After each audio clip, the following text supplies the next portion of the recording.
What movie do you unironically love, that critics hated? Mystery Men. Even Ben Stiller hated it. It's funny in retrospect that the song All Star was featured in this film and music video includes scenes from this film, but now it is more associated with Shrek. Fun fact, they were only using All Star in Shrek as a placeholder, intending to replace it later, but ultimately decided it fit rather well. Edit spelling. We didn't expect to see you so spoon. I will forgive you if you forget. How can a movie with a villain named Casanova Frankenstein be anything but cinematic perfection? I love it. My brother and I bonded over this one. It has a huge cast and really funny plot. We quote it all the time. They say he fell down an elevator shaft, onto some bullets. Lance Hunt wears glasses. Captain Amazing doesn't wear glasses. He wouldn't be able to see. Everything about that movie is fun. A few years ago my wife and I went to a costume party as the Shoveler and Baby Bowler. Love that movie. National Treasure. Both of them are great, but the first one has a special place in my heart. Same here. Nicolas Cage and Diane Kruger was absolutely lovely in movie. I don't understand why critics hate it. I've heard people talk about unrealistic plot, like yeah?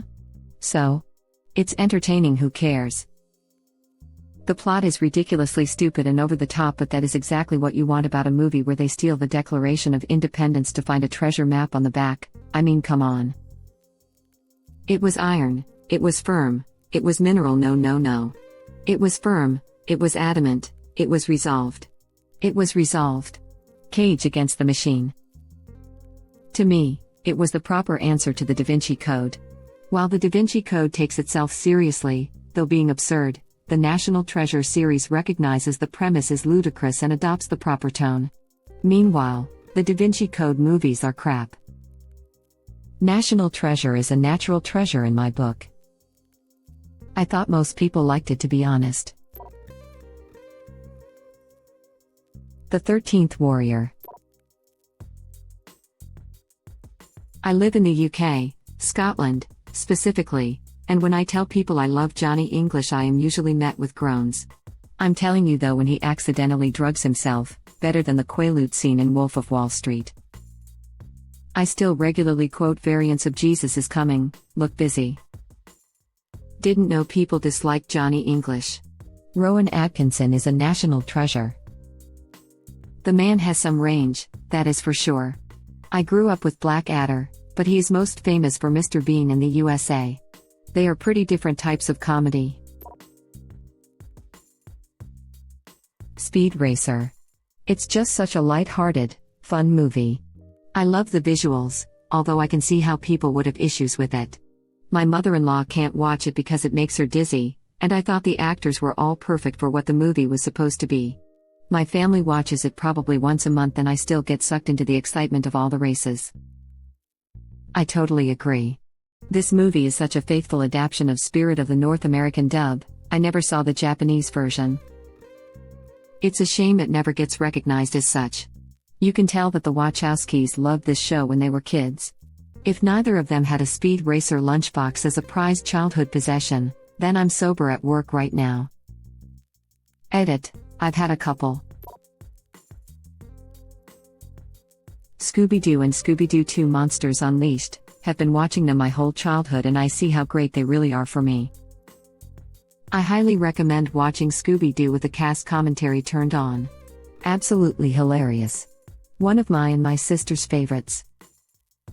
Also, the casting was perfect as was all the outfit choices, unlike many modern disappointments, Riverdale, Winx Club. I always found it hilarious Sarah Michelle Gellar, who was the leader of one group of Scoobies, joined the real group of Scoobies. Just wait until you start to see the sex and drugs jokes.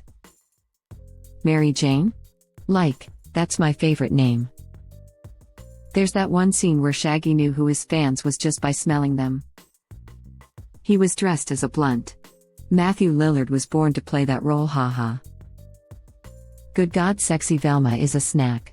And regular Velma. Linda Cardellini is just magnificent. For an entire week all I watched was Megamind, so I guess that.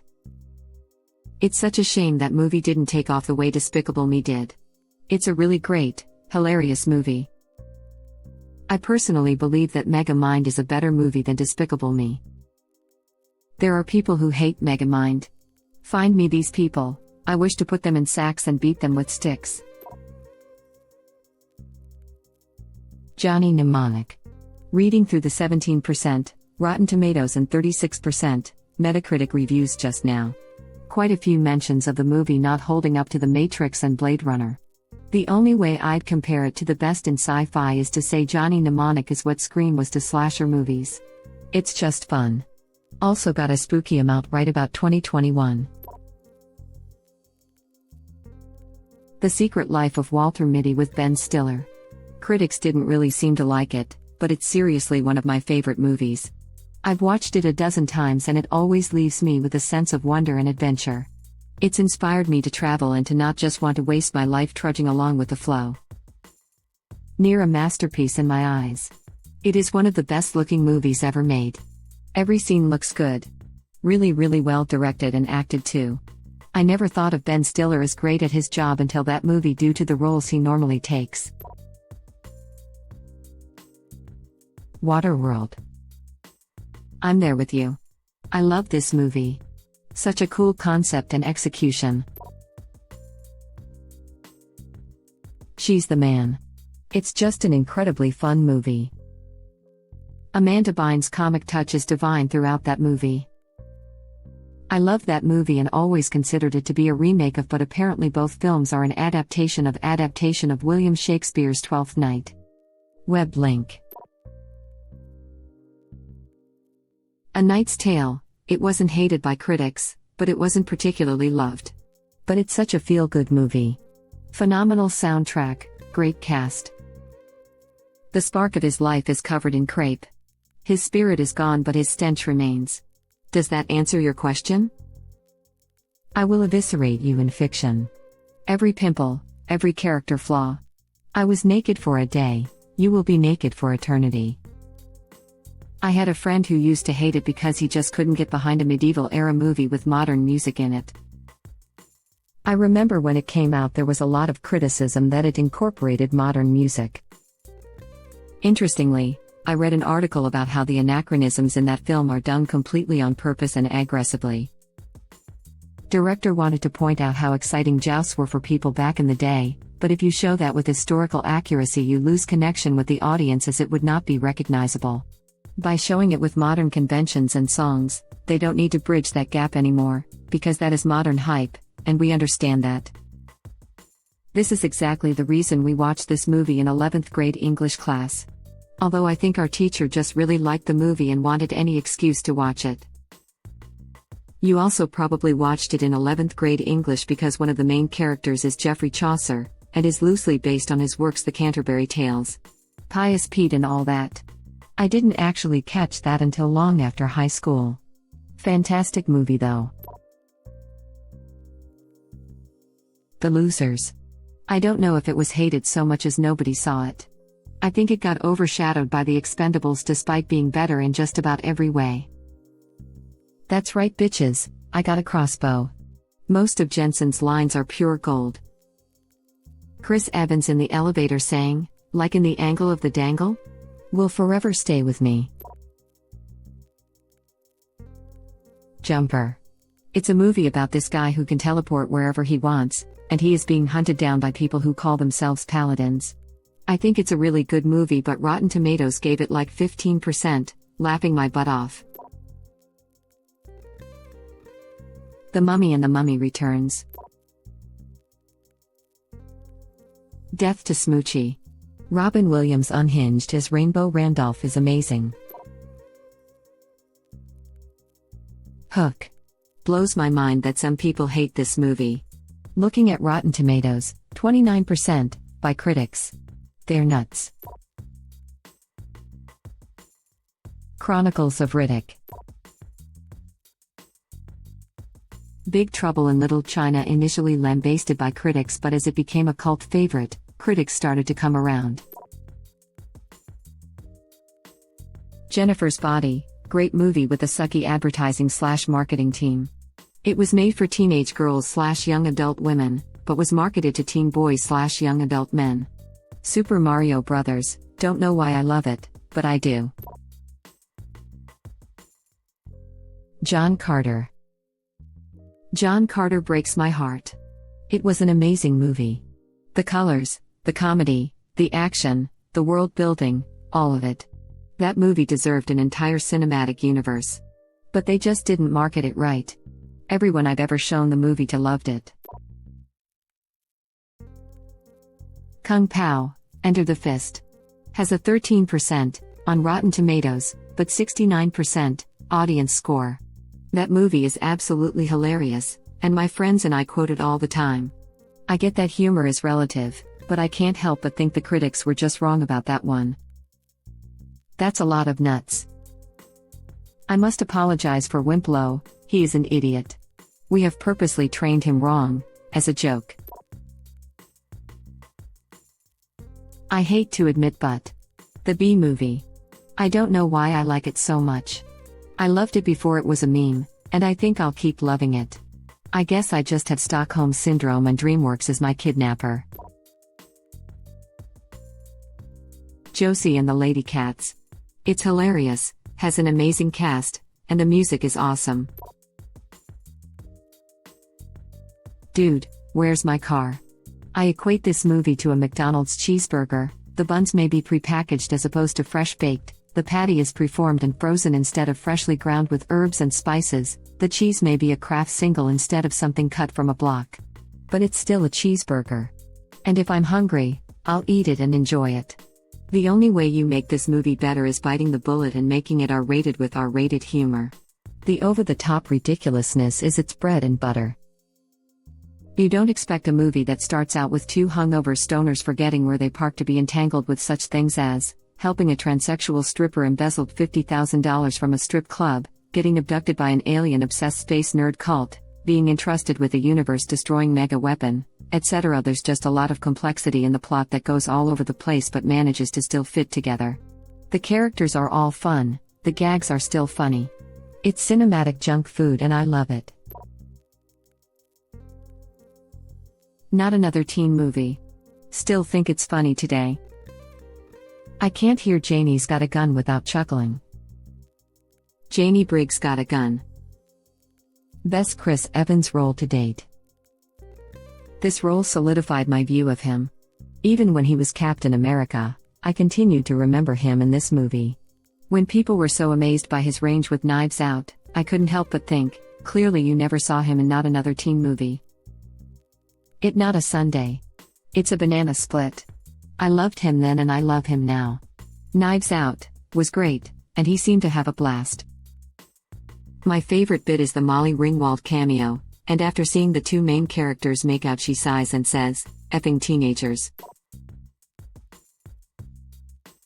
Mars Attacks is probably my favorite parody movie ever, and almost everyone who watched couldn't get over how ridiculous it was. Please. Do not run. We are your friends. As they are literally melting everyone in sight with their laser guns. My buddy and I rented that movie and pissed ourselves laughing. So we rewound it and watched it again. Still laughed our asses off. So we rewound it and watched it a third time. First and only movie that I watched 3 times in a single sitting. Nacho Libre.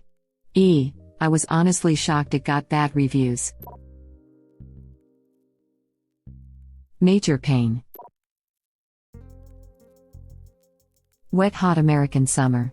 Full disclosure, I was once a camp counselor, and we used to watch it as part of staff training. Will probably always be my #1 comedy. There is no better absurdist comedy out there, prove me wrong. The Family Man, 2000, starring Nicolas Cage. I've always liked this movie a lot and will always watch it when it's on. Edit. Wow, I'm so happy to see the replies and to see I'm not the only one that loves this movie. I swear, in all my time on Reddit I have never seen this movie referenced even one time. Joe Dirt is hilarious, one of my favorite comedies, easily David Spade's best leading role. 10% on Rotten Tomatoes. Easily David Spade's best leading role. If anything had ever been damning with faint praise, this is it. I actually really enjoyed Van Helsing with Hugh Jackman and Season of the Witch with Nick Cage. The League of Extraordinary Gentlemen. And the last film that Sean Connery actually appeared in. He did a voice role, and narrated a documentary afterward, but it was his last film. He pretty much retired from acting. Came here to say this. I loved it so much as a kid I wrote fanfiction where an elderly Agent Sawyer recruits a new team including Zorro, an immortal Edgar Allan Poe, and Jay Gatsby as a cyborg. The studio never responded to my pitch. Pirates of the Caribbean: Dead Man's Chest and At World's End. I don't really understand why people think the third film is so confusing. Happy Gilmore. Just stupid enjoyment. Nostalgia factor for me too, as a couple of my college roommates and I used to watch it all the time. I feel like this point could be made for most of Adam Sandler's movies. Very true. The Holy Trinity, for me anyway, of Happy Gilmore, Billy Madison, and Waterboy. He can be a decent actor when he wants, but can't blame him for basically wanting to just shoot some easy movies with his buddies while still making money off them. Would do the exact same thing if I could. Pacific Rim. Hobo with a Shotgun. It's so goofy and gritty. It also has a killer soundtrack. Hot Rod. The internet has warmed up to this movie over the years. I remember it being critically panned, but holy F, this movie makes me cry laughing every time. Death Race the reboot. Epping stupid movie with nonsense plot, but goddamn is it a silly ride from start to finish. YouTube link. The movie Twister. Basketball. Full of underrated humor and the whole movie is absurd, but I effing love it. And hey, I'll be using some lines when I go to college and cheer on my school basketball team. Hudson Hawk. It was panned so badly I went in expecting the worst. I loved it. I thought it was going to be a serious action movie and was a comedy. Grandma's Boy. Rush Hour 3. I couldn't believe it only has 18% score. Thank you for watching. Please subscribe to be the first to know about Red Rabbit Reader's new videos. If you like our videos, please like them on YouTube and share them with your friends. We welcome your comments below. Press to start another of our videos.